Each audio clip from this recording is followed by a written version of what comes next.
We will hear argument this morning in Case 22-429, Acheson Hotels versus Laufer. Mr. Unikowski. Mr. Chief Justice, and may it please the Court. Respondent does not face an imminent injury from the absence of accessibility information at the website of a hotel she has no interest in visiting. Respondent faces neither an informational injury nor a stigmatic injury. She does not face an informational injury because she has no use for the information she seeks. She's not interested in going to the hotel, so she has no reason for information about whether it is accessible. Nor does she face a stigmatic injury. This Court has held that a person is injured when she is personally subject to unequal treatment. But that requirement is not satisfied by a plaintiff who searches for hotel websites on the Internet to check whether they comply with her interpretation of the ADA. Finally, the Court should decide the question presented in this case. The circuits are divided, the question is important, the arguments are fully aired, and if the Court doesn't decide the question here, it may not have another opportunity to do so. The Court should not bless a legal strategy of filing large numbers of lawsuits, settling almost all of them, and abandoning the rare case that threatens to create adverse precedent so as to facilitate the filing of another round of lawsuits. I welcome the Court's questions. But respondent says that she has withdrawn her suit. So why should we decide this? It seems as though it's finished.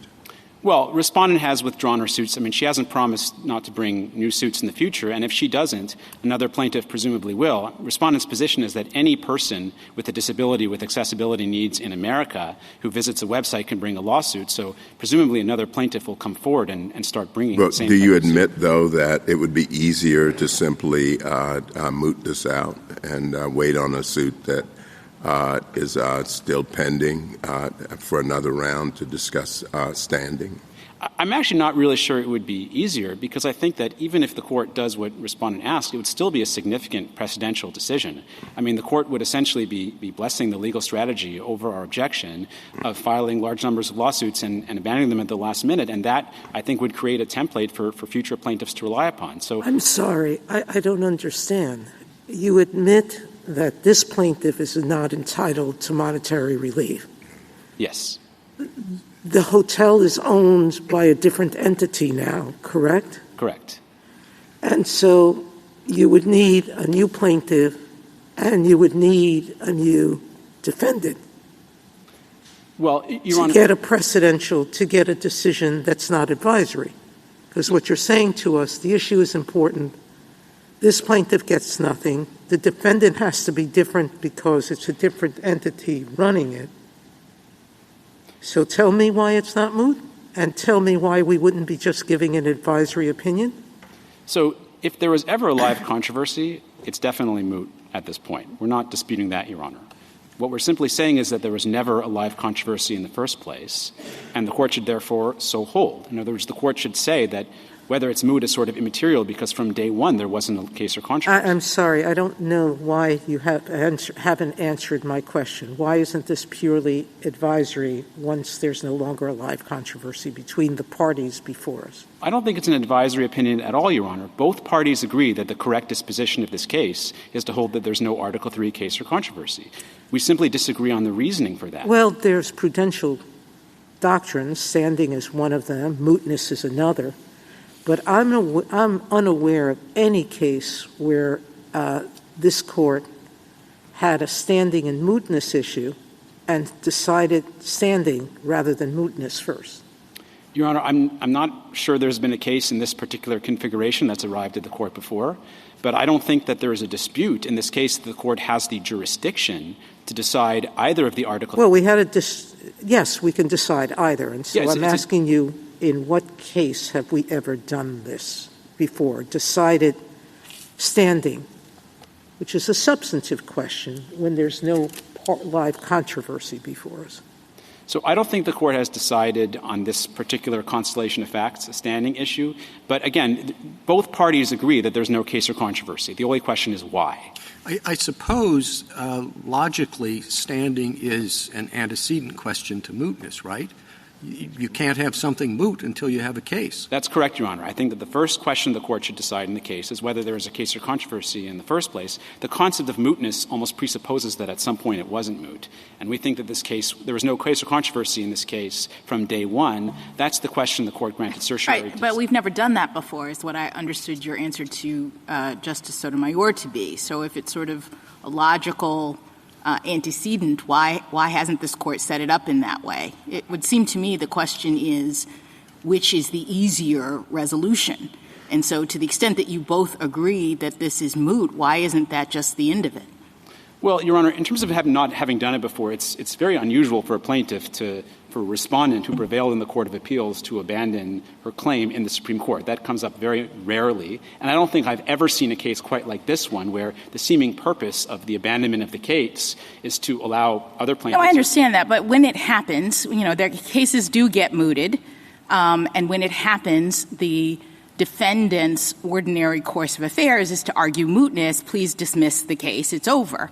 And you're saying that the case is moot. You agree the case is moot. So I guess with at least circling back to Justice Thomas's question, why doesn't that just resolve it? You're asking us to take on extra work to end a case when we've all agreed it has to be ended, and ordinarily that would be all. I think the court, with apologies, should take on the extra work, Your Honor. I'm sorry. Well, go ahead.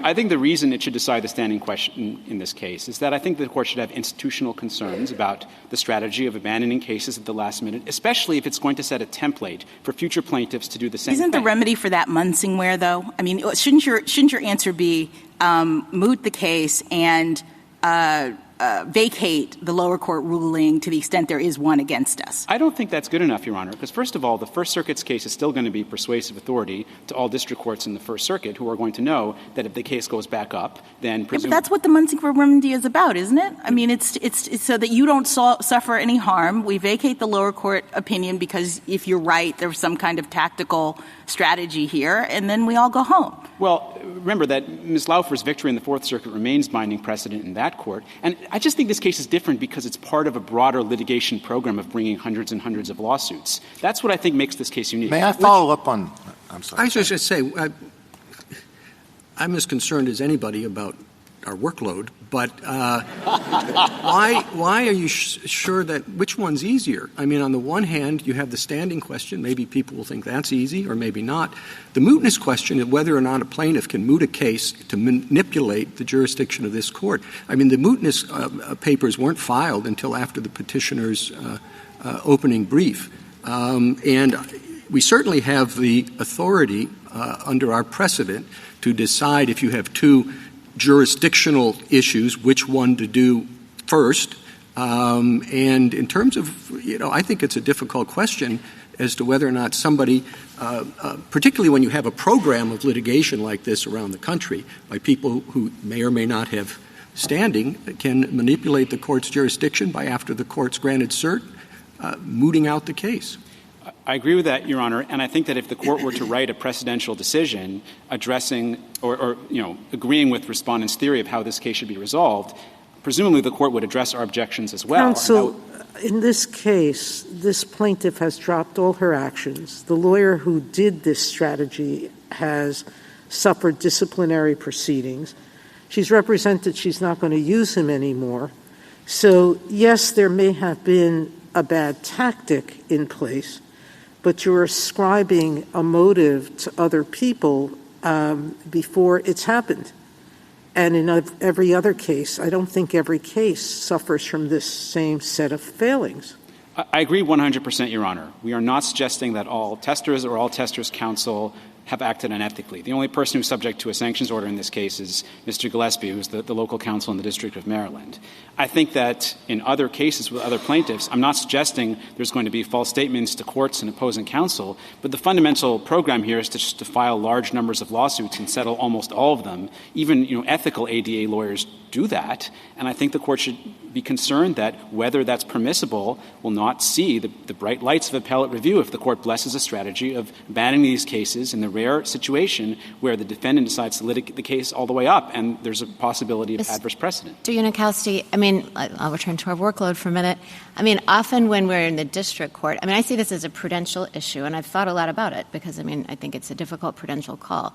But in the district court, when you have two, if you have a more difficult issue and an easier issue, and I'll just assume for present purposes that mootness is easier, the district court doesn't know if the issue is going to arise again. When in Pearson we got rid of the Saussure two-step, we said, well, listen, he doesn't know, and a higher court may be considering the issue. The district court is delving in and expending all these resources on something that may never come up. But institutionally, if we're thinking about allocation of resources, it seems to me that that might be different here, because I take it what you're saying is that there's an entrenched split that we're going to have to decide at some point, and significant resources have already been invested in this case, and you filed your opening brief before the suggestion of mootness was filed, thereby investing resources, and that we're going to have to do this all over again. That is correct, Your Honor. And just to add one additional point onto the table, there's a lot of judicial resources expended just by these lawsuits. When you have 200 lawsuits being filed in federal district courts, the judges are expending resources on that. Individual judges may be deciding the standing question on their own without guidance from this court. So it seems to me that if the goal is to save judicial resources, of course, as Your Honor said, this court's resources might be saved if it just decides the question presented one way or another. If we think of the entire federal judiciary, I think — I wonder whether suppose that there's a case that involves an issue that has divided the courts of appeals. There is an entrenched split. It would be helpful to provide guidance on this issue and not allow the split to persist. But the case before us is dead as a doornail and is not going to arise again between these parties. Would you say there that for the prudential reasons that have been mentioned, it would be permissible for us to decide the issue? I don't think the court could decide the merits. I think that under Article 3, that's just flatly banned. But this case is different because the question presented is a question of Article 3, so the court has the jurisdiction to decide that jurisdictional question. But doesn't that look just like an advisory opinion? I don't think it's an advisory.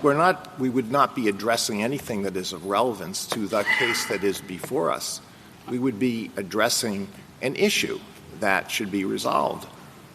It's an advisory opinion. There are arguments in favor of advisory opinions. They just happen not to be consistent with Article 3 of the Constitution. I disagree, Your Honor. I think that the judgment of this court is going to be that there is no case or controversy. That's not an advisory opinion. That's disposing of the case in front of the court. And I think the court is free to state the reasoning that we are advocating in this case as part of its judgment that there isn't a case or controversy under Article 3. It still feels a bit unjudicial, if I may say, so that the question is not just resources, but something broader than that. And I take the point that each of these is a jurisdictional issue and that there's nothing jurisdictionally precluding us, that this is a matter of prudence. But when you look at a case that's dead as a doornail several times over, the case has been dismissed by the plaintiff, the defendant is totally different, the defendant's website, everybody agrees, is now in compliance with the ADA. So this is like dead in all the ways that something can be dead. And to use that case as the vehicle for deciding an important issue, an issue that probably is going to need to be decided at some point, but surely can come up in a live case, I guess it just doesn't seem like something that a court should be anxious to do. Well, just to address some of the subsidiary issues Your Honor mentioned, the question of whether the updates to the website made the case dead is actually disputed among the parties. The First Circuit held and respondent continues to argue that didn't moot the case. So I think that would be a difficult opinion, maybe not difficult, but the court would have to. Well, it's not disputed that the hotel's website is in compliance. The only thing that's in dispute is what the issue is with respect to like hotels.com. But the hotel is now owned by somebody else. The hotel is in compliance in terms of its own website. And, most importantly, the plaintiff has dropped this case. Right. So in terms of the sale of the hotel, so Acheson Hotels remains the defendant in this case. It would be the subject of any hypothetical injunction and fee award. So we don't think that moots the case unless there's a court order substituting the new defendant, which never happened. So I'm not sure that's a reason not to decide the question presented. Yeah, but look, I think you're avoiding the main. Okay. I understand Your Honor's argument that if they've dropped the case, why are you deciding this big question? And, yes, that is certainly a discretionary consideration that the court should consider in deciding how to dispose of this case. It is a weight on one side of the balance. And I just think that the weights are greater on the other side of the balance when you consider the institutional considerations that should lead the court to decide the question presented, such as a concern about blessing the legal strategy in this case of respondent, which will be invoked in future cases by other litigants. Because the same thing is going to happen. A plaintiff is going to file a large number of lawsuits, and in the rare case that goes up, the plaintiff will abandon the case at the last minute, and if there's pushback from either the court or the defendant, the plaintiff is going to say, look at what happened in the Acheson case. The Supreme Court said it was perfectly fine to adopt that legal strategy. But if it's going to happen again, why don't we wait until it happens again, and then we have the pattern you're talking about? What you're saying is resolve it now because you can foresee that will occur. And I guess I just don't understand why that's so convincing. It seems to me intention to suggest that this issue will come up again and that we should take it now. No, I think we should just wait until it comes up again. Well, I think what's going to happen, Justice Jackson, is that, in the Court of Appeals, a plaintiff will drop the case, and then the plaintiff will cite this court's decision in this case to say that's fine, and then the Court of Appeals will follow this court's precedent in this case and allow the plaintiff to drop the case. And then I guess theoretically a petition for certiorari could be filed, but it's not clear that the defendant has standing to even file that petition for certiorari when the defendant actually won in the Court of Appeals. And so it's actually not clear to me this question will come back if future plaintiffs follow this template. And again, in Your Honor's in this case, the court is going to write an opinion. Even if it resolves this case on the ground respondent has advocated, I would guess it's wouldn't our opinion on mootness be both parties have agreed that this case is moot, therefore we have no live controversy, period? Well, I mean, we've opposed that disposition, and so I don't know. I'm sorry, Counsel? You say it's not moot? No, we're saying it's moot. We just don't think the court should resolve the case on that ground. And so I would guess the court would address our arguments. I'm sorry, Your Honor. With respect to standing, would it be sufficient if a plaintiff were to allege in her complaint that she does intend to visit the hotel, period? Yes, that would be enough for standing, Your Honor. Then there's a downstream consequence from being deprived of the information. We haven't disputed that if there's a person with concrete travel plans who says, look, concrete travel, I'm talking about an allegation and a complaint. Just, I may someday visit this hotel. I don't think I may someday is enough. That kind of sounds like the allegation. I will someday. I will. I think I will. Someday probably is not enough. Someday not good enough? I don't think. Under Lujan case, the court held that someday plans aren't good enough for standing. Next decade? I think it's got to be concrete plans. If you're going to Wells next summer and you're trying to make a reservation at Coast Village, I think that's enough for standing. But that's not the way people travel, Counselor. When people travel, or at least when I do, and I think I'm not abnormal in this sense, I look at a place, I look at various sites to decide where I want to stay. I look at price points, I look at the level of accessibility, whatever, all right? So what you're saying is that there's no stigmatic harm to a disabled person in their ability to do what I do. Look at a place and say, I may want to visit Venice, I may want to visit Florida, I may want to visit California, and I want information about all the sites there so I can decide what suits me best. And you're saying you need something much more concrete than that? So I've been deprived of my ability to make an informed choice about where to visit, and I'm not harmed stigmatically? Well, so it seems to me that if the person is traveling and is checking a few hotels and is trying to decide where to stay, but the person's planning to travel, then I think that there would be standing. Like if you're saying, I want to go to Ocean City and I'm looking at 2 or 3 hotels, not sure which one to stay at. But the person who says, I want to find the place to visit, Ocean City, Atlantic City, whatever other city, and now I'm doing my investigation of all 3 cities, and I decide against your city because I couldn't find enough accessible places, I'm not harmed? No, I don't think so. I mean, I don't think that if you have no idea where you're going to go and you're just going to a hotel website for some randomly picked hotel in the city and see it's not accessible, but you don't But why aren't I don't understand. Discrimination, I thought, meant that I'm being treated differently than other people. If I go on a drive to a place and there's a sign up that says, no disabled person is welcomed, I've been discriminated against, correct? Yes. What's different than my going to a website and the website saying nothing about disability, so I know I'm not welcome there? Well, Your Honor, if you see the sign that says no disabled people welcome, I actually don't think they're standing unless you want to enter the business. So if you're on the Internet and you see a sign of some business... So it's just so in the people who used to go to lunch counters and wanted to just sit down, they didn't necessarily want to try the food there. No. Those people weren't discriminated against? No, they were definitely discriminated against because they were prevented from sitting at the lunch counter. That's the discrimination. Could I just go back to what you think would be enough?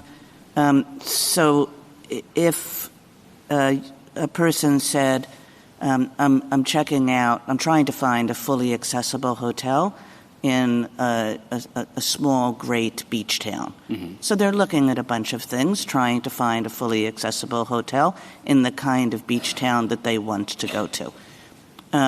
That would be enough.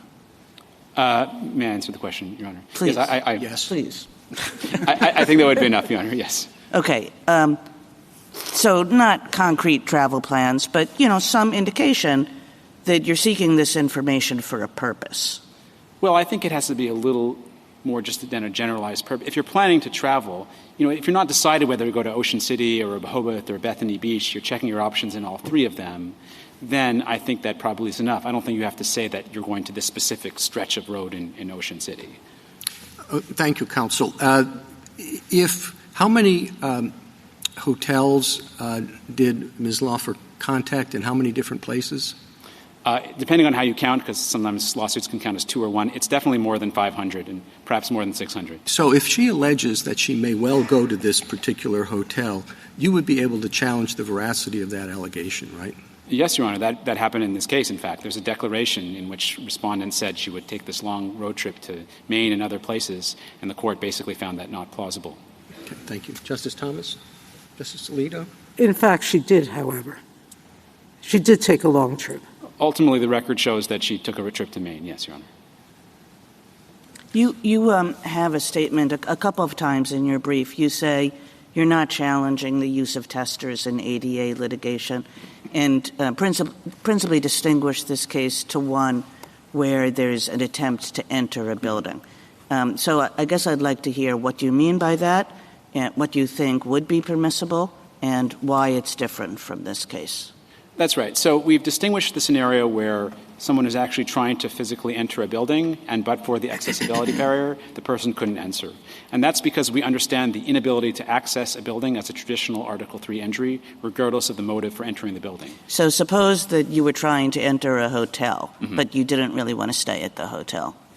I think that probably would be if you were physically prevented. But you want to go in. That's right. Same like you want to enter a concert venue even though you don't want to stay for the concert. So every court of appeals to have addressed the question Your Honor just described has found standing on those facts, and so we haven't contested that in our briefing. And I presume that that's similar, and you tell me if you think this is wrong, to let's say that there's a blind person who can't access a website at all because there's not the appropriate technology for the visually impaired to make use of the website.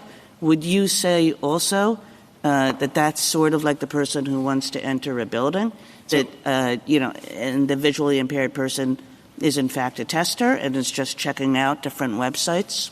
So we actually haven't taken that position. There's 3 courts of appeals decisions, one of which was written by then Judge Barrett, involving visually impaired testers who go to websites of credit unions that they weren't even statutorily eligible to join. And those courts held that the plaintiffs did not have standing, and we actually think those are correctly decided. Yeah, I understand that. But if a person is checking out websites in the way that it's not like I'm eligible to join the website of a particular company, but just in the way we all check out websites and can't do that, whether the fact that he was a tester could prevent the person from making a claim. So I don't think the person has standing, but even if you disagree, our case is different from that. So the first part of my answer is I don't think so. I think that, as in the case with the credit unions, merely trying to seek information about a service you don't want, I don't think that's an Article III injury under TransUnion's discussion of informational harm. But the second part of my answer is that even if you think I'm completely wrong on that, I think that's distinguishable because in that case, the plaintiff was prevented from using the website. In this case, we think what really happened here was that there is a bar to accessing the hotel, which doesn't become relevant until the plaintiff tries to do that. Thank you. Justice Gorsuch, Justice Kavanaugh, Justice Barrett. I have a question about some of Justice Sotomayor and Justice Kagan's hypotheticals. I mean, it does seem like they're all meaningfully different in the injury sense, and I'm wondering whether, I'm thinking about a plaintiff who tries to make a reservation at Acheson Hotel and then just gets frustrated because she's disabled and she can't get the information, so she says, I'm not giving this place my business, but I want to sue. Like, I would never go stay there and I'm not going to go back to the website because I'm offended. This isn't a place that I want to frequent.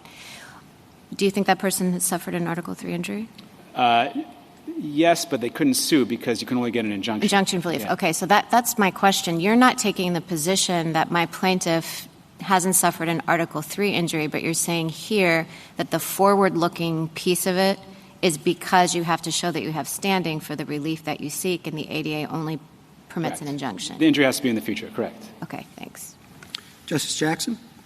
So I guess I'm trying to figure out the difference between your argument in saying that you want to preserve tester standing, the testers you understand are okay, and Ms. Laufer is not. And I know that you say that she is a self-appointed tester. Is that because you're trying to distinguish her from the testers that you think have standing and don't? And what's the difference? No, I okay. I'm not, that's not, I mean, she is self-appointed in the sense Yes. that she doesn't work for the government. That's all I meant by that. I see.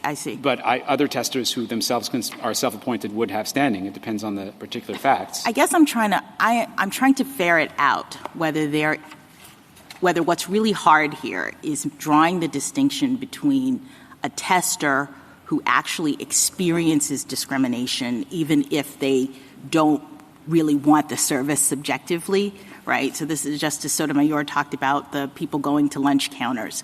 They aren't hungry. They're not actually there for the sandwich. They're going in because they're putting themselves into a discriminatory situation in order to be able to challenge the policy. Ms. Laufer says, I'm challenging the policy. But I guess the question is she really experiencing discrimination? Is that what we're supposed to be kind of thinking about? Yeah, so first of all, I just want to put on the table, we definitely think the person at the lunch counter has standing. Okay. Right? And that's because it doesn't matter that his motivation is I didn't want the sandwich, right? That's right. That's the facts of the Havens Realty case, essentially, which we haven't asked the court to So it doesn't matter that she's doing this to sue. I know you keep talking about her motivation. She wants to do this to sue. In the same way as it doesn't matter that the person's subjective motivation is to set up circumstances by which they can challenge the discriminatory lunch counter, it doesn't matter that her subjective motivation is to sue. There must be something about whether she's actually experiencing discrimination that is the difference in your argument, right? I think that's right. I don't think that subjective intent matters when there has been a concrete Article III harm, such as in the Cruz case being banned from speaking, right. Such as in the Tester case not entering a business. And I do think that being the victim of intentional racial discrimination, as in the facts of the Havens Realty case, or the hypotheticals Your Honor has described, may inflict, in certain circumstances, an Article III stigmatic injury. We just don't think that these facts are comparable to those. That she has actually been the victim of an injury, and that's because you say she disclaimed her interest in going to Maine. So I think there's several differences between this case and the lunch counter hypothetical. So first of all, I think this is more of a generalized grievance, like in the lunch counter or Ms. Coleman and Havens Realty, like the person was personally the victim of racial discrimination. I think that when you just go to a website to check ADA compliance, that's more of a generalized grievance. There's also no intent to discriminate in this case. I do realize that the ADA considers the disparate effect of facially neutral policies to be discriminatory, just as disparate treatment is discriminatory. But in this case, there's no disparate effect either because she's not using the information. So there's no the disrespect of intentional discrimination. But that's all in the merits. Too. I'm talking about injury, right? I mean, that's whether or not she could actually win the case. You're saying she can't even bring it. Yes. And I'm trying to understand why you think she's not injured. And I think I get it. I just wanted to be clear on the difference between her and a tester. I mean, on the question Your Honor described about being subject to discrimination, I do think this case is properly understood as discrimination against people who are limited from accessing the building. Like, the purpose of accessibility information on a website is to facilitate accessibility of the building. And so isn't it to facilitate their assessment of whether or not this building offers services that they can use? So what she's the reason why there's discrimination is because an able-bodied person can get on the website and it shows that there are 15 rooms available at this hotel, and so they know that there are 15 rooms available and they could go there. Whereas a disabled person, unless the hotel identifies that it actually has accessible rooms, can't look on the website and assess the availability of those rooms. I thought that was the discriminatory issue. Yeah, but the problem is that looking at the website is not an end in itself. I think it's a means to the end of accessing the hotel. Like, the reason you want to know whether there's a wheelchair ramp is to know, if you show up at the hotel, whether you can enter it. Maybe. I mean, there could be a lot of reasons, right? I mean, the point is you're being discriminated against because you don't have the same access to information about the status of the hotel and whether rooms are available. I guess I just don't view, there's no argument that respondent couldn't use the website, unlike in the hypothetical with the visually impaired plaintiff that Justice Kagan asked about. I think that her ability to use the website was not constrained. She just didn't get information that she needed to know whether she could access the building, which I just don't think is an injury unless you're going to use that information somehow. Thank you. Thank you, counsel.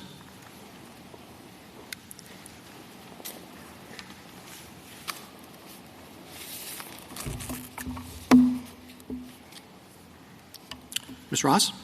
Mr. Chief Justice, and may it please the Court.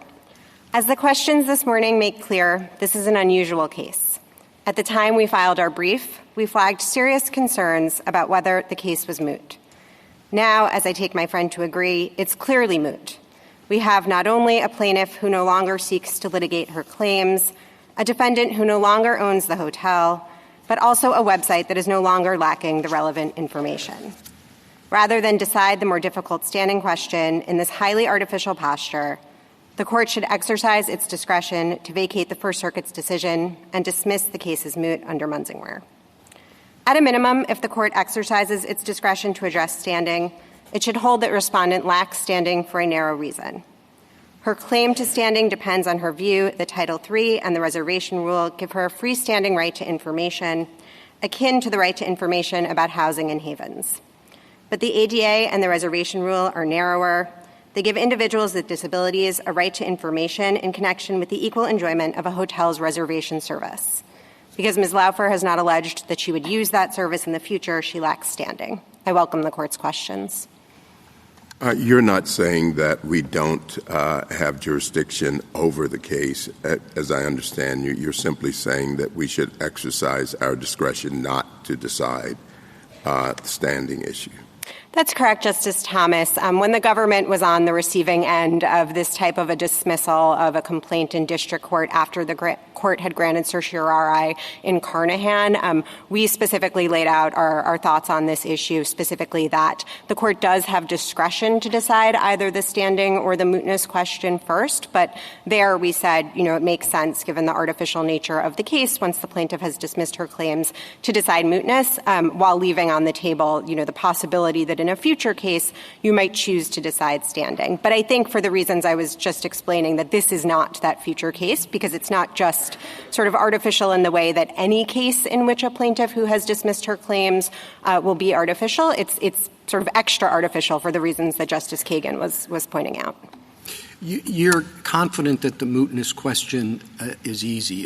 Is the government at all concerned about the manipulation of this court's jurisdiction when you have, because Ms. Laufer, I gather, is not the only person doing this, bringing hundreds of cases around the country, and then when the court gets interested in her case, it's all gone. It's moot.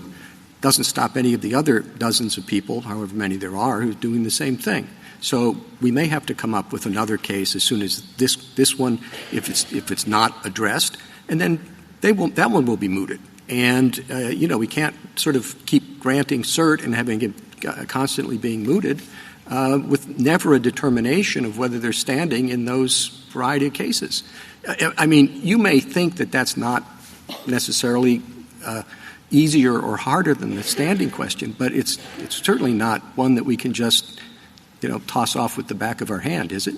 So I certainly understand the institutional concern, and that is why, among other reasons, we think the court can and should leave on the table this option of actually deciding the standing question rather than the mootness question in a future case, so should this actually become a pattern. I just think, again, that this is a particularly poor case to do it in. And I think beyond that, on the more specific question of whether this case or a case like this will come to the court again, I think this has already been covered. But the circuit split actually looks quite different now than it did when the court granted certiorari. It's not just that the parties agree that under Munsingware, the First Circuit decision would have to be vacated in this case, but it's also that the 11th Circuit decision has since been vacated, and so now there's only one circuit decision on petitioner's side, respondent's side of the split. And so I think parties may adjust their behavior in light of this, but again, we, for the institutional reasons think the court can reserve this option in future cases.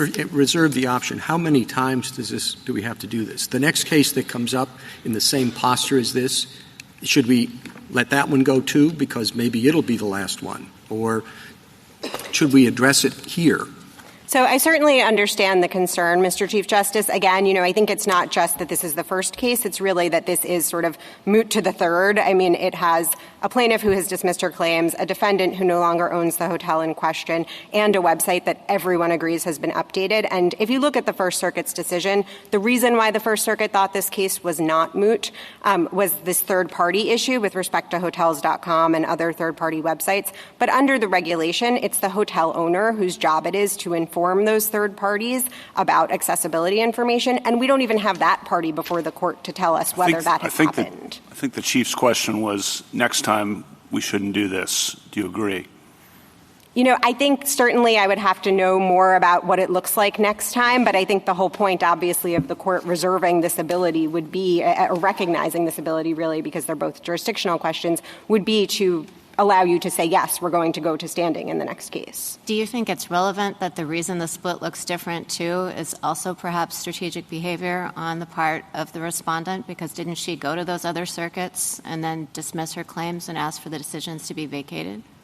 I don't want to sort of impart a motive to any of the parties on either side of this case. I think the 11th Circuit decision is actually a little bit more complicated than that, because it was actually that the defendant not only or had not just sold the hotel at the time of the decision, it actually had dissolved and had not told the court that at the time. And so it wasn't sort of just on Ms. Laufer's side of the But it was at her request, is all I'm saying. Yes, I think it was at her request. Again, I think the question really is, given how much more difficult, at least we think, the standing question is than the mootness question, whether it makes sense in this case where we have these additional complications to go ahead and decide that. I'm wondering, just to turn to the standing question, Certainly. How you would distinguish your position from Mr. Unikowski's views and why it matters. Sure. So I think there are sort of many differences, but I guess I'll hit three main ones. The first one is that Mr. Unikowski, in his brief and then again this morning, expressed the view that the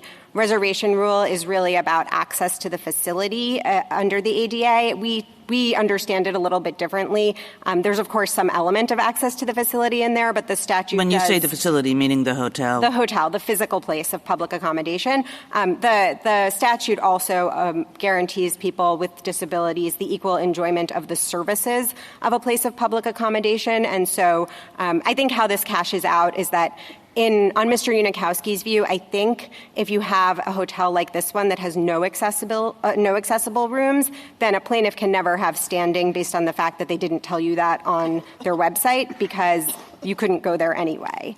We think that actually is an injury. If you're trying to figure it out and you can't because they don't have the information, you're not having the equal enjoyment of the service in the way that the ADA provides. Is your argument really a standing argument, an Article III argument, or is it a merits argument?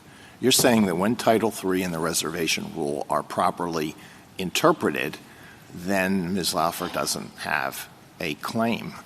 That's a merits argument.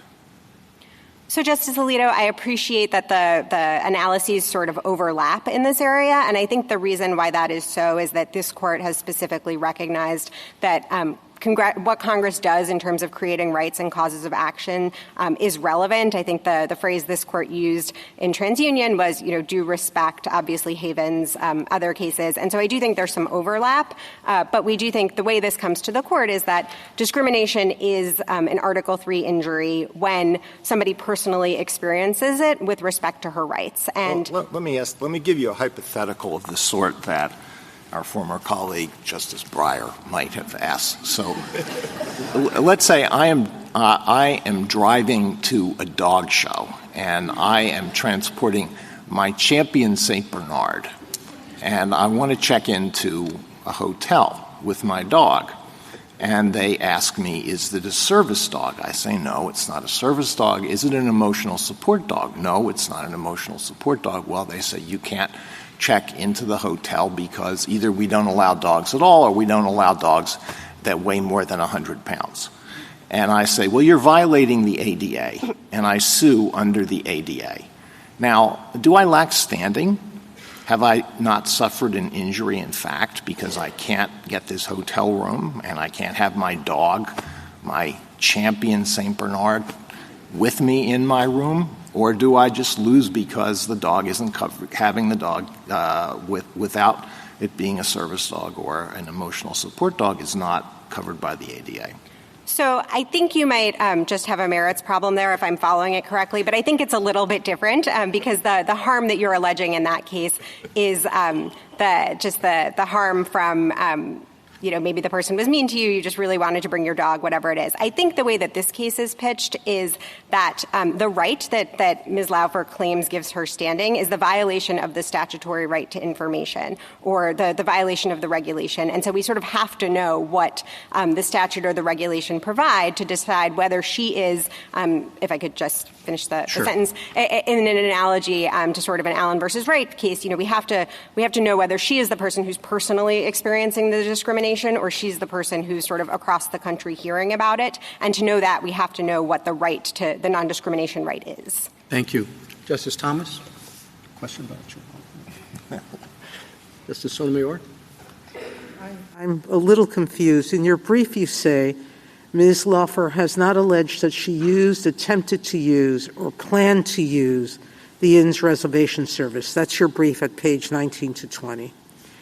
I don't know, and you differentiated yourself from your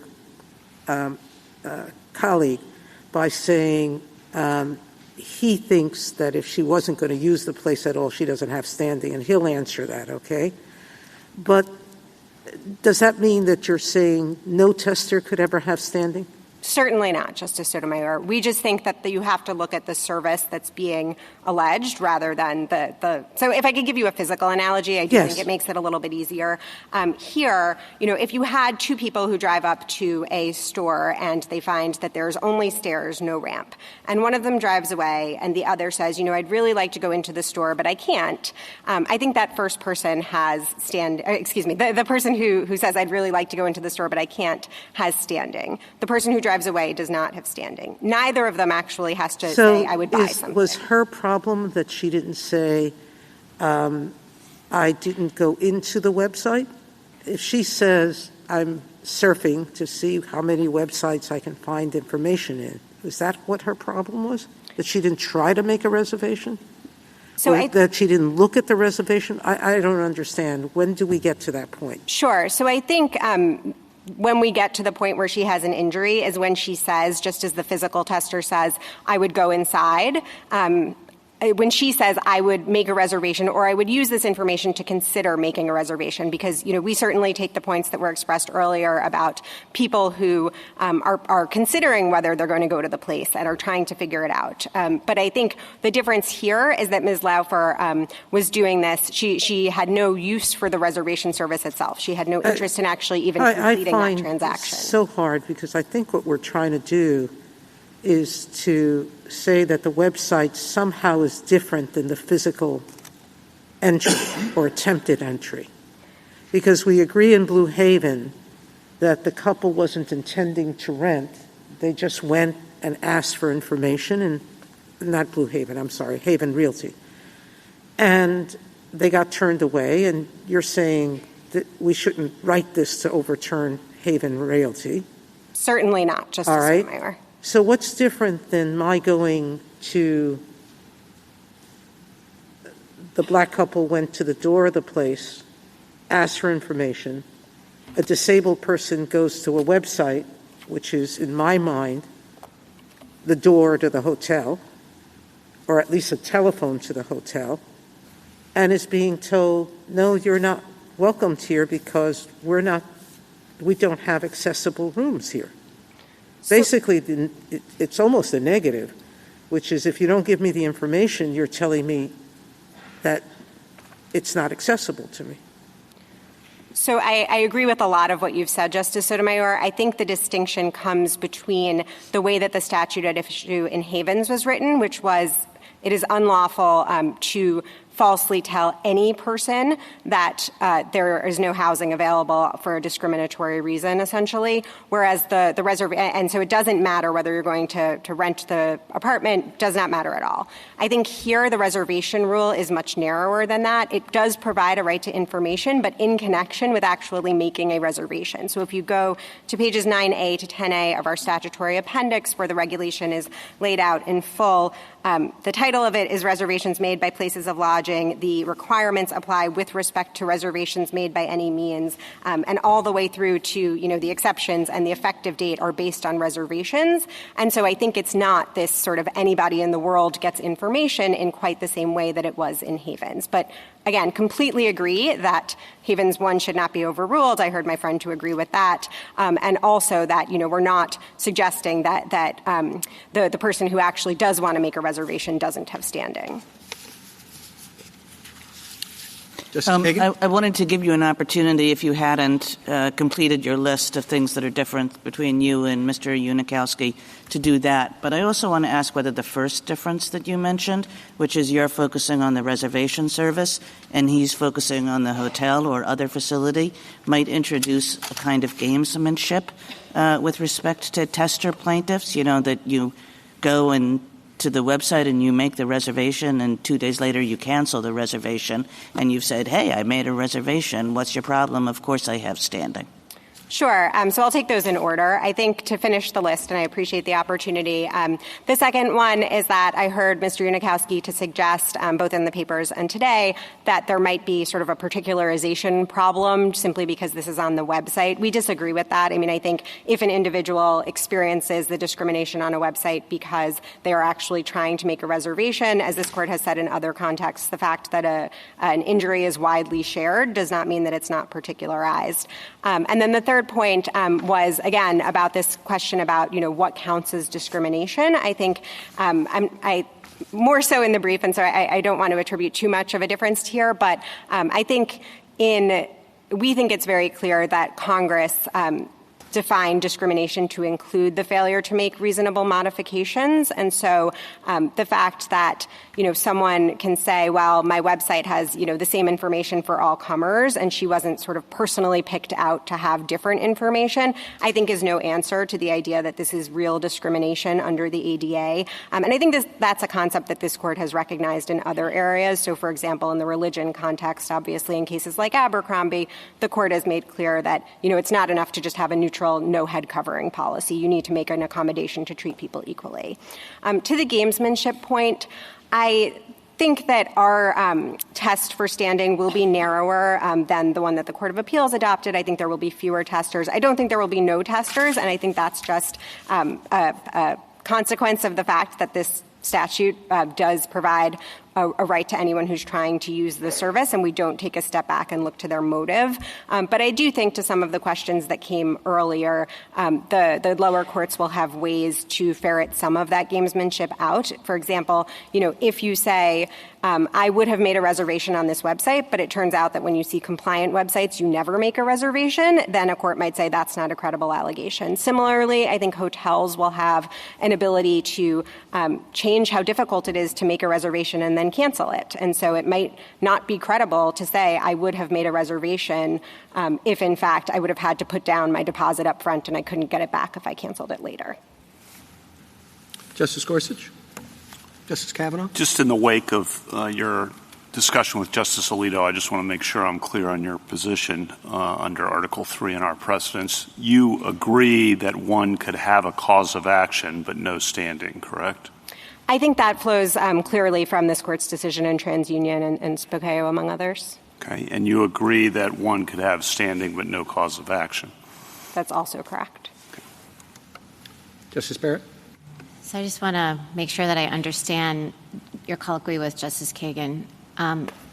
What if I am not disabled and I don't need any accommodation, but I prefer, because I care a lot about the issue, to only stay at hotels that do post the information on websites and also make accommodations? So I go to the website and I try to make a reservation, and I could make a reservation at a room, that's not handicapped accessible. But would I have standing then because the website, and in fact, I do make the reservation, but would I have standing then? I used the service. I guess I'm just trying to figure out, so you're saying that it's plaintiffs who intend to use the service who would have standing, and I'm trying to narrow down, does that just mean anyone who would use the service, or does that just mean the subset of people who would use the service and who it's actually relevant for them to know whether the room is accessible? So I appreciate the chance to clarify, and I apologize if I was unclear on this. I think it is certainly true that you need to be suffering discrimination within the meaning of the ADA, and so the person who doesn't need the accessibility information, I think, would not have standing. So it's tied in. It's not just I honestly think some of the confusion in these cases is just by using informational injury with no additional explanation. It's not just kind of a bald informational injury. It's informational injury because, and you're saying it's tied here to discrimination, because she lacked information, she was discriminated against because she couldn't access the service, the reservation service online. Exactly. I think both Havens and this case are really better understood as discrimination cases that happen to involve information rather than informational cases for precisely the reasons you note, Justice Barrett. Thank you. Justice Jackson? So my thought has been that we need to distinguish between the person who's getting online and they're a documentarian, a passionate observer, a person who's going there just to see, are you following the rules, Hotel X, Hotel B, et cetera, and a person who I think you're saying is trying to use the service. Is that the relevant line in terms of establishing injury? Yes, Justice Jackson. All right. So and so then the question becomes, what does it mean to use the service? And do I have to actually express an intention to make a reservation, or could I be looking at this because there's a possibility that I might want to, go to this area in the way some of the hypotheticals have talked about, and I want to see, could I go there? Is that enough? So I think that probably is enough. I mean, I think, this gets complicated because we're talking about both what's enough under the reservation rule, but also what's enough for forward-looking relief. And so I think you sort of have to tease those things out, but it seems like if you are comparison shopping because you want to go either you're thinking about 3 different hotels or 3 different cities and you're trying to figure out, is this a place that I could make a reservation, then I do think that you would have standing under our conception of the rule. Right. And that seems like it's a little bit different than what what Acheson Hotels is saying. They are saying you have to know that you're going to go to that hotel, or you have to have pretty imminent plans or something like that, right? I think that's right. Again, as I said earlier, I think one of the ways this cashes out is when the hotel actually has no accessibility information, the person is still being discriminated against because they can't use the service in the same way that somebody else can. And your bottom line in this case is you put Ms. Laufer in the other bucket because she disclaims any interest in actually possibly going to this hotel. Or in Maine or whatever. So I think it's the disclaiming or the failure to allege that she would make a reservation, because we are focused on the service, not sort of the downstream question of whether she ultimately would keep the reservation. And I think part of the reason for that is that, when I'm travel planning, when other people who don't have disabilities are travel planning, I have an ability to look at different websites, even if I'm ultimately not going to go to that place. And so I think part of the anti-discrimination or part of the discrimination here is being treated differently with respect to that ability to gather the information necessary to make the decision. Thank you. Thank you, counsel.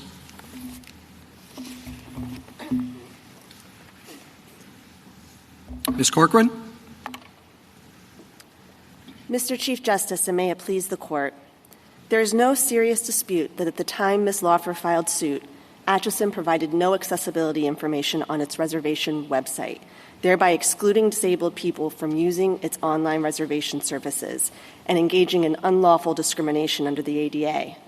As Congress recognized, when places of public accommodation fail to take reasonable steps to make their services available to people with disabilities, they signal that disabled people are unwelcome participants in the marketplace and contribute to their day-to-day experience of being isolated, invisible, and ignored. If the Court reaches the standing question presented by Acheson, it should reject Acheson's argument that a disabled person does not experience that dignitary harm when she encounters the accessibility barrier on Acheson's website unless she also has travel plans that are thwarted by the discriminatory treatment. For over 6 decades, and most notably in Havens Realty, this Court has recognized that discrimination inflicts Article III injury regardless of whether the plaintiff experiences any harm beyond the unequal treatment. What it means to personally experience discrimination on the Internet is a novel question, but whether the answer is the one we've offered or the one the government proposes, Havens requires a test that focuses on what the plaintiff experiences on the website, not her underlying motive in that experience or whether any downstream injuries result. Finally, I want to return to the issue the Court started with today. Mr. Unikowski and I are both arguing before the Court on behalf of clients that have no legal interest in the outcome of this case. Ms. Laufer, because she has dismissed her complaint with prejudice and will not be bringing any more ADA suits, and Acheson, because it no longer owns the hotel whose reservation service the suit challenged. These circumstances render the case, at minimum, a poor vehicle for reaching the standing question. I welcome the Court's questions. You started with the standing question, and you spoke of dignitary injury, and in your briefs, I think you focus on stigmatic injury. The government seems to focus on informational injury, and there seems to be a difference in your characterization of the injury here. Would you spend a few minutes and explain which injury are we talking about? Here we're talking about a discriminatory denial of information, so it's not a pure informational injury. The discrimination aspect of it is important because, as in Havens, it's not just that you're not getting the information. You're not getting the information for a reason that conveys that you have inferior status in society. So it's inflicting a dignitary harm that you wouldn't have from a purely informational injury. I guess I could think of cases in which denial of injury doesn't go to one's dignity or it doesn't create this sort of a stigmatic deprivation. But it seems as though the government doesn't make that second step to the injury that you're talking about. It focuses more on the information that you are deprived of in order to be able to use or to make a decision about using a hotel.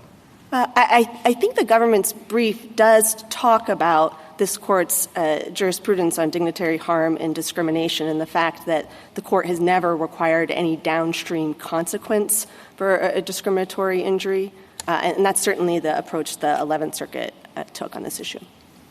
I agree with you that discriminatory treatment is itself an injury under our precedents in Article 3, certainly, and Havens Realty. The discriminatory treatment here, I think Mr. Unikowski is saying, would have occurred at the hotel or inn, and that there was no discrimination in the information provided because everyone was provided the same information. I just want to give you an opportunity to respond to that. Yes, thank you, Your Honor. I think that's wrong for the reasons Ms. Ross said. Under 12182, places of public accommodation cannot discriminate in the provision of services. So it's not just in access to their building. The service itself has to be provided in a way that allows people with disabilities to use it in the same way as non-disabled people. I also think this argument, when it's framed that way, really is a merits question, and under Steele Co. isn't part of the standing inquiry. I think under Steele Co. and Lexmark, and if you combine those with TransUnion and Spokio, the Court assumes as valid Ms. Laufer's cause of action here. So you assume that the allegations in her complaint state a claim of unlawful discrimination under 12182, and then you also assume that Congress conferred a cause of action to her.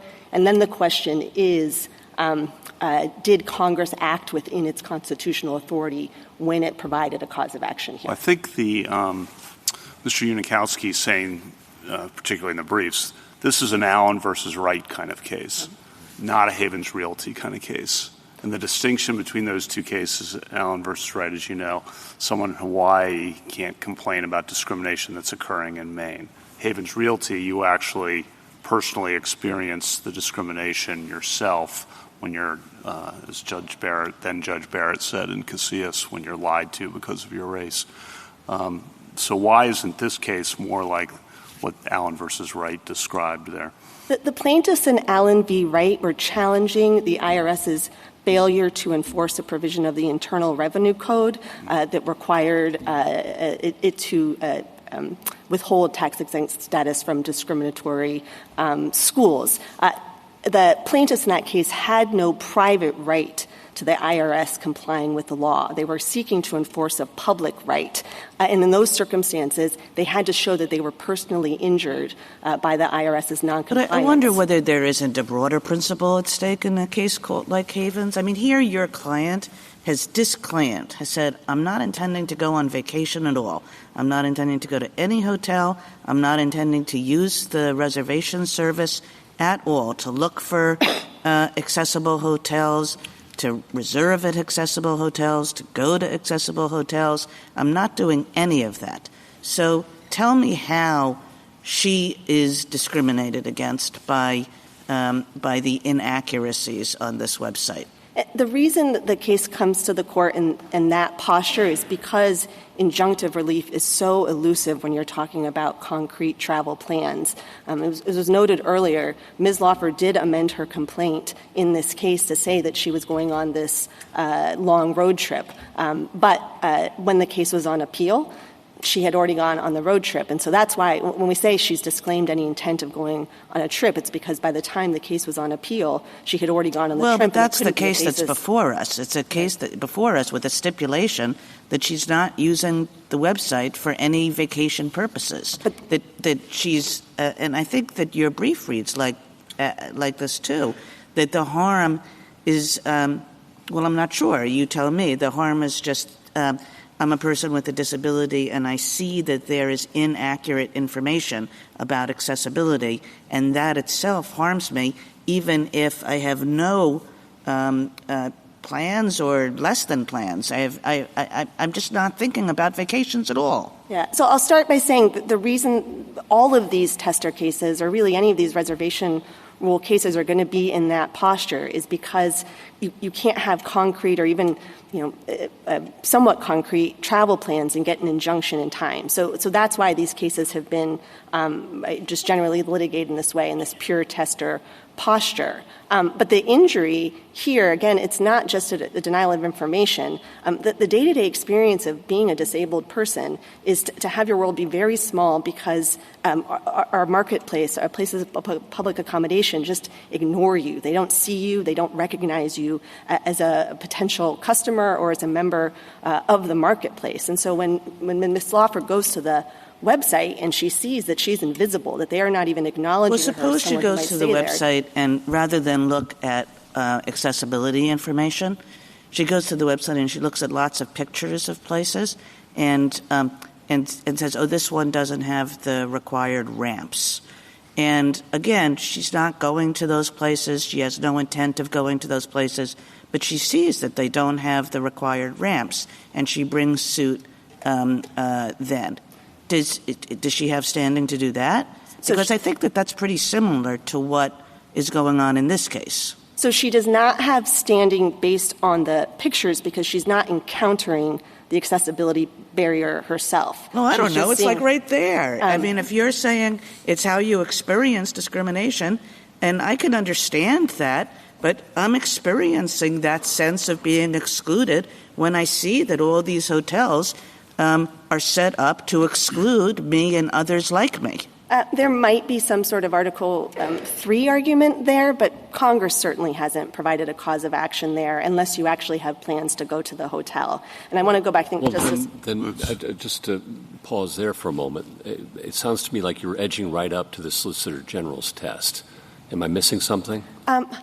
I see the intuitive appeal of the government's test. I think the government, and we are both asking this question of how do you encounter discrimination on a website? And this goes to the analogy Justice Sotomayor was making. Our position is, well, in the physical barrier context, you encounter that accessibility barrier when you visit the hotel, regardless of whether you want to stay at the hotel or what your underlying motive is. So when we translate that into the Internet context, we say you encounter the accessibility barrier when you go to the website and click around. Well, so that maybe that's the difference. I just want to make sure I understand what the difference is. That's all I'm trying to do. The government says, yes, lack of information can be a form of discrimination. Yes. When you have some plans. Now, how concrete that is, good luck, all right? But some interest in making a reservation. And the extreme, the other end of the spectrum, and I think that, I don't know where you are on this, is I'm just clicking around to see. And I'm looking for an absence of information. I'm going to seek out this discrimination without any plans, without any interest. It's just what I do. Is that standing in your view?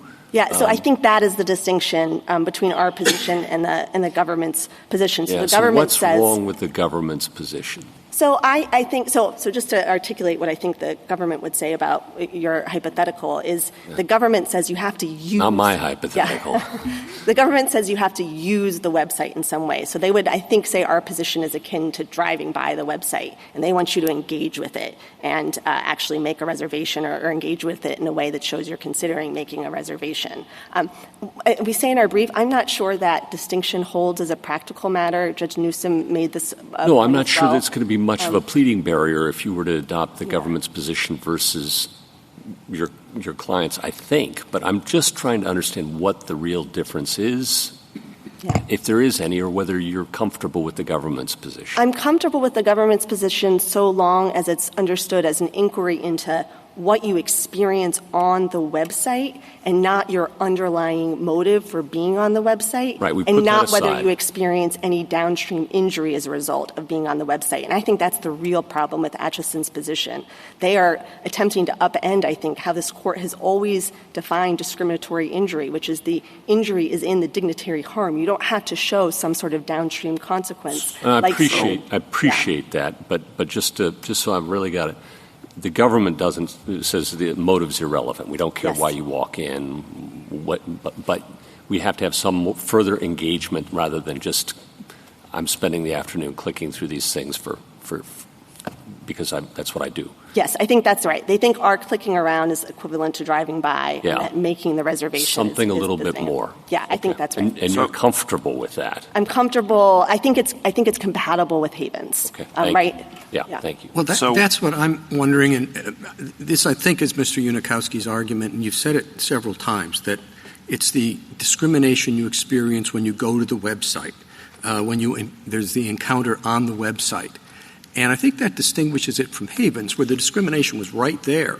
And what I understand Mr. Unikowski, and I think perhaps the government says, you can't add on, as if it made no difference, later discrimination on the website because she really doesn't need the information on the website. She's not going to use it. And so, to me, that's a key distinction between this case and Havens.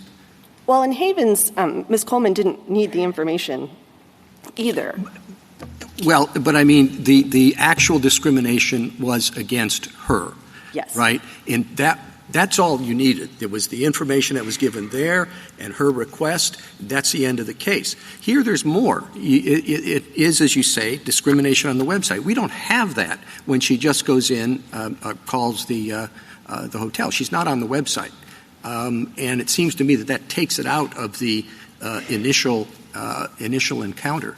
Yeah, I think the question then becomes how do you translate that Havens in-person encounter to the digital realm? And I think if there had been a sign on the door at the realtor that said, if you're black, we have no apartments available, we wouldn't say that Ms. Coleman didn't personally experience that discrimination because it was just a sign that anyone would see if they came. Yeah, but she's not on the website. She's talking to the person in the hotel. Well, right? Right. So under the hypothetical I just gave with Ms. Coleman, she isn't actually talking to anyone. She's being told by a sign that there are no apartments available to her. Right, and I'm challenging the hypothetical because I think the hypothetical would say not the sign. The sign is the website, and she's going there, but she's not going to go there because she doesn't want the information from the website. She just needs to know from the conversation that it's not there.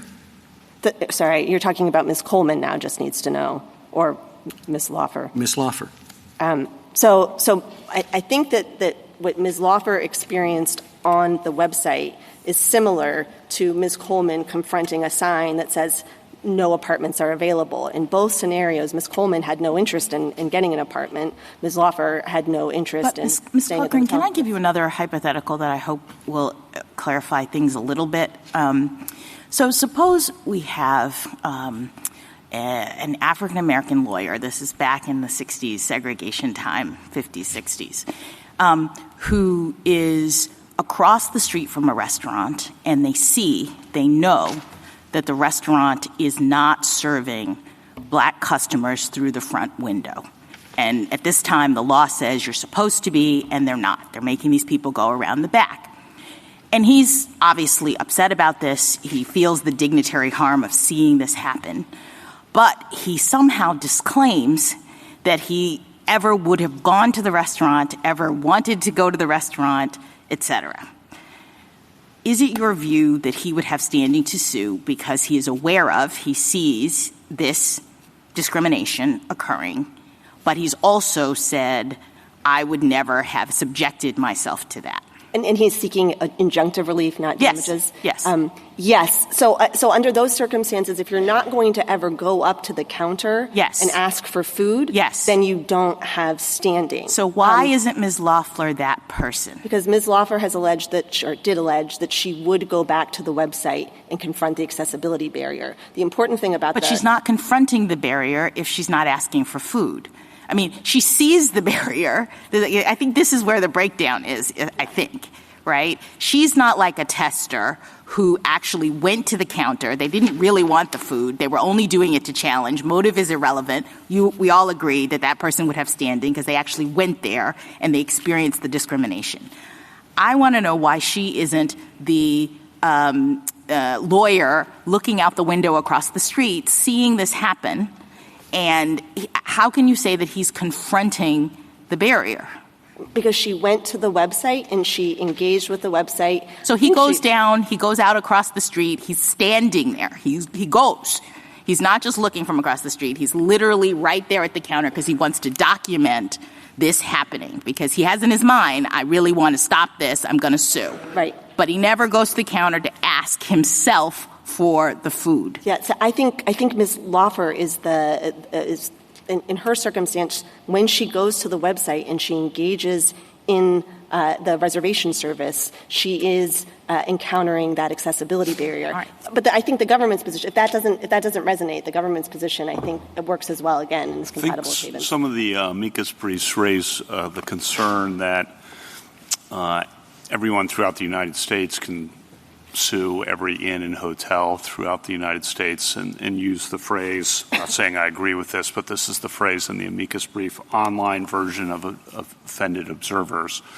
And so I want you to respond to that. Is that ultimately the effect of your position? Not saying that means your position's wrong, but is that the effect of your position? No, it isn't. And I think this goes back to our discussion about Allen v. Wright. Here, a disabled plaintiff is asserting a private right to equal treatment. And the cause of action is for individuals who have experienced a violation of that private right. So one, you don't have a cause of action under Title III unless— Put aside cause of action. This is about standing.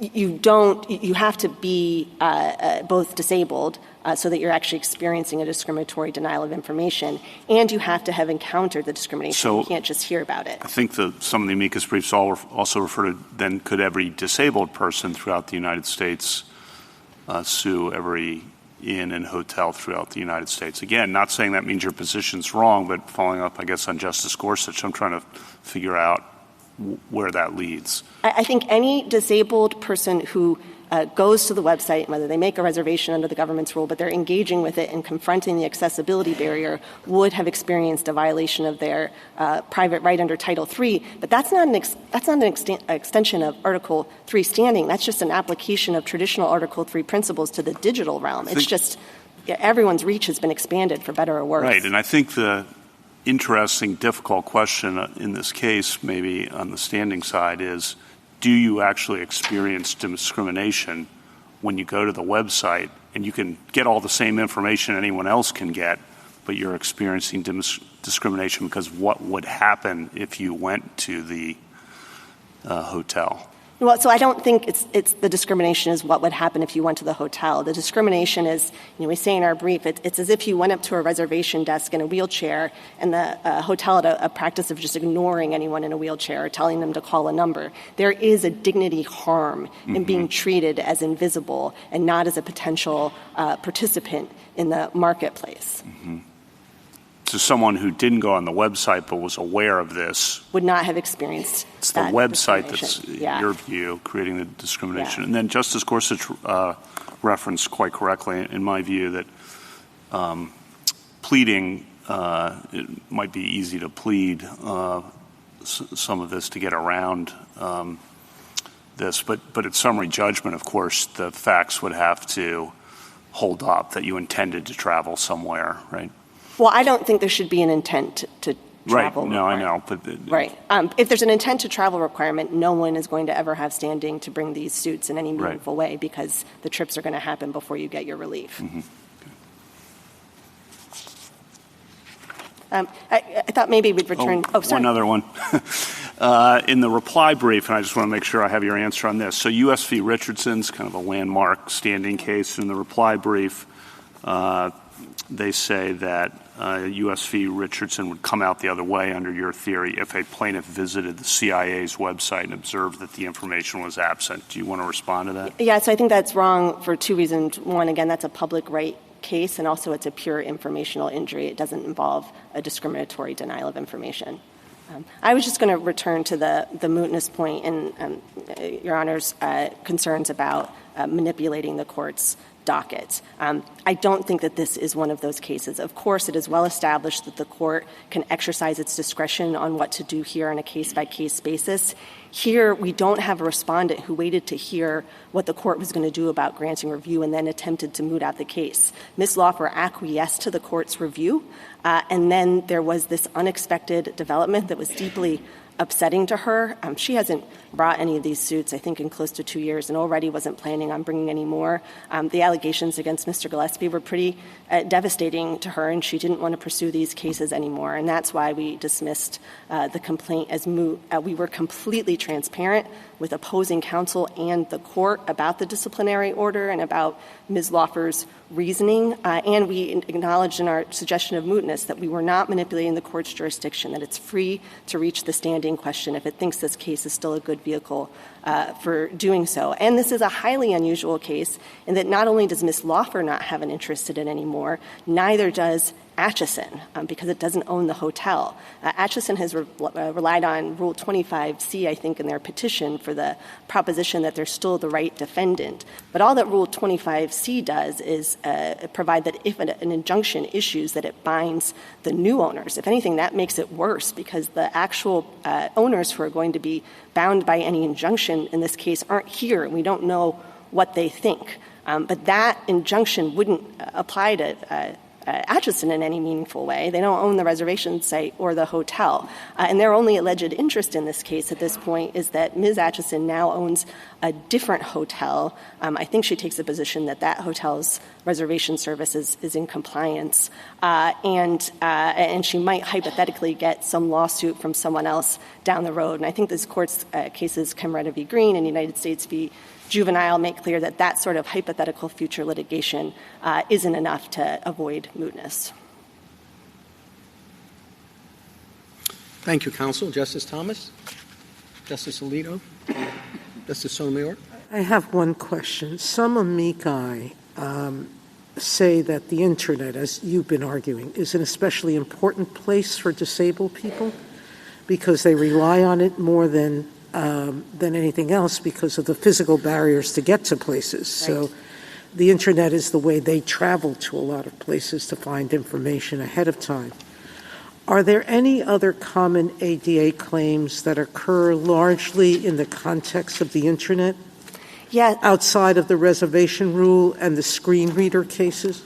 Oh, so I was going to say the screen reader cases. Yeah, those are the two, aren't they? Yeah, and the other circuit split has to do with whether freestanding Internet services that aren't attached to a place of public accommodation are themselves places of public accommodation subject to Title III, but that's not implicated. That's sort of different. Yes. Can you tell me how our ruling here might have an impact on the screen reader cases? What could we say or not say that would address that split? So I haven't thought of I thought of it, but I haven't delved into whether I have an answer for that. So I'm just.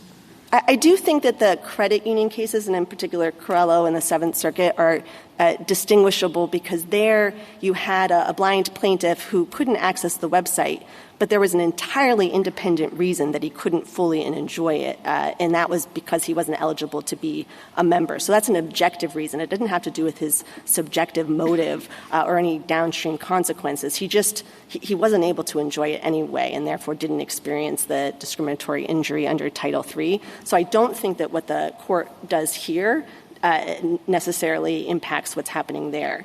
And then I guess, I do think if the court adopts Acheson's position that in order to allege a discriminatory injury under Title III, you have to allege some sort of downstream injury, would have an enormous consequence on the screen accessibility cases, too.